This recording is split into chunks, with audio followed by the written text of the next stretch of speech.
वाह। सीमा गर्मियों की छुट्टियों में अपनी नानी के गांव आई थी। सीमा नानी के घर पहुंचने के बाद अपनी नानी के पैर छूती है और उनसे आशीर्वाद लेती है।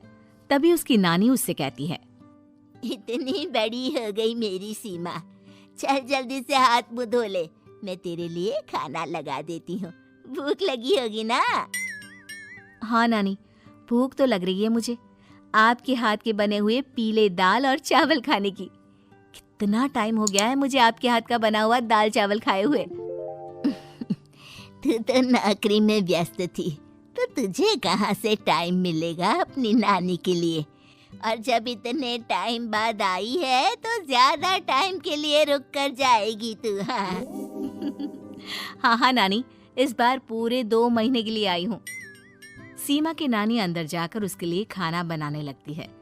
सीमा कमरे में अकेली होती है, तभी उसे किसी औरत के रोने की आवाज सुनाई देती है। वो कभी खिड़की से बाहर झांकती है तो कभी दरवाजे से बाहर झांकती है। उसे समझ में नहीं आ रहा होता है कि आखिर रो कौन रहा है। तभी नानी खाना लेकर आ जाती है। वो अपनी नानी से कहती है, नानी, कोई औरत रो रही है क्या? मैं जब से यहाँ आई हूँ तब से मुझे यहाँ किसी औरत की रोने की आवाज आ रही है। हे भगवान, कहीं ये वही तो नहीं? बोलो ना नानी। अरे कोई नहीं रो रहा, ये तेरे मन का वहम है। और तू ना अब खाना खा ले, ज्यादा यहाँ वहाँ की बातों में ध्यान मत दिया कर। जल्दी से खाना खा और फिर मेरे साथ आ जा मेरे कमरे में, दोनों बैठकर खूब सारी बातें करेंगे। ऐसे ही अगले दिन सीमा अपनी नानी के साथ गांव के बाजार जा रही होती है। उसी रास्ते में फिर से किसी औरत के रोने की आवाज आती है। वो अपनी नानी से कहती है, अरे नानी, क्या सच में तुम्हें अभी भी किसी औरत की रोने की आवाज नहीं सुनाई दे रही? मुझे किसी औरत की बहुत बुरी तरीके से रोने और चीखने की आवाजें आ रही है। मैं बहुत परेशान हूँ नानी, आखिर ये कौन है? मुझे लगता है कि सीमा को शहर भेज देना चाहिए, यहाँ रहना उसके लिए ठीक नहीं। नानी बोलो ना, आप चुप क्यों हो जाते हो? सीमा, तू घर चल, मुझे तुझसे बहुत जरूरी बात करनी है। नानी सीमा को घर ले आती है और सीमा से कहती है, सीमा, कल सुबह तू शहर वापस चली जाएगी। अरे अचानक? आखिर क्या बात है नानी, आप मुझे ऐसे जाने को क्यों कह रही हो? मैं बस जो कह रही हूँ उस पर ध्यान दे। तू कल सुबह यहाँ से चली जाएगी, और ये बात मैं कोई मजाक में नहीं बोल रही। तू कल जाएगी तो मतलब जाएगी। अरे नानी, चली जाऊंगी मैं, ठीक है, पर आखिर बात क्या है ये तो बता दो। मम्मी से कोई बात हुई है या फिर मुझसे कोई गलती हुई है जो तुम मुझे अचानक से जाने के लिए बोल रही हो? देख सीमा, रात बहुत हो चुकी है और मुझे इस बारे में कोई बात नहीं करनी। चल, अब चल के मेरे साथ सो जा। सुबह की बस पकड़कर तुझे शहर भी तो जाना है। सीमा को अपनी नानी का ऐसा व्यवहार देखकर बहुत ही अजीब लगता है। उसे कुछ समझ में नहीं आ रहा होता है कि आखिर उसकी नानी उसे अचानक से गांव छोड़कर जाने के लिए क्यों कह रही है। ये सारी बातें सोचते सोचते सीमा की आंख लग जाती है और वो अपनी नानी के साथ सो जाती है।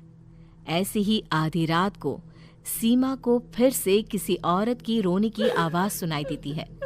वो उस औरत की आवाज सुनकर बार बार करवटें बदल रही होती है और तभी उसे सपने में भी एक अजीब सी औरत की परछाई दिखाई देती है, जो इतना चीख चीख कर रो रही होती है कि सीमा डरकर उठ जाती है।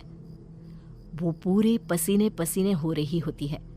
वो अपने आसपास देखती है तो घर में बिल्कुल शांति का माहौल होता है। सीमा घबरा जाती है। वो अपनी नानी को जगाने की कोशिश करती है मगर उसकी नानी नहीं जगती।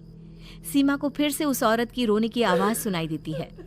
आखिरकार सीमा अपने आप, बचाओ, कोई मुझे बचाओ। मेरी बच्ची, हम आ गए, हम तुझे बचा लेंगे। नानी, मुझे यहाँ बहुत डर लग रहा है। यहाँ इंसान की कटी हुई मुंडिया, हाथ, पैर और कंकाल है और खून भी है। नानी, मुझे डर लग रहा है। सब मेरी मदद कीजिए, नहीं तो ये खूनी कुआं मेरी बच्ची को भी खा जाएगा।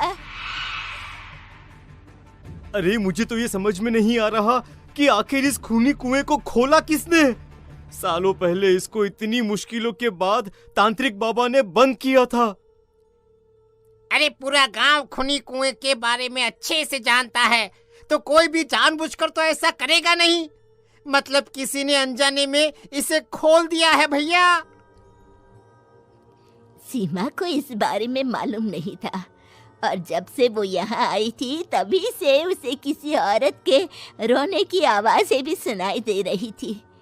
कहीं सीमा ने ही तो उसे नहीं खोला।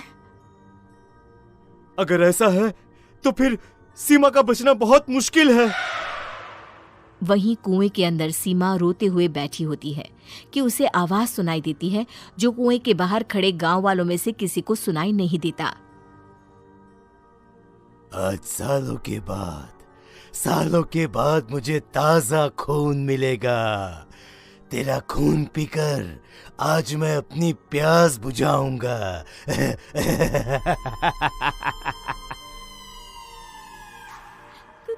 कौन है?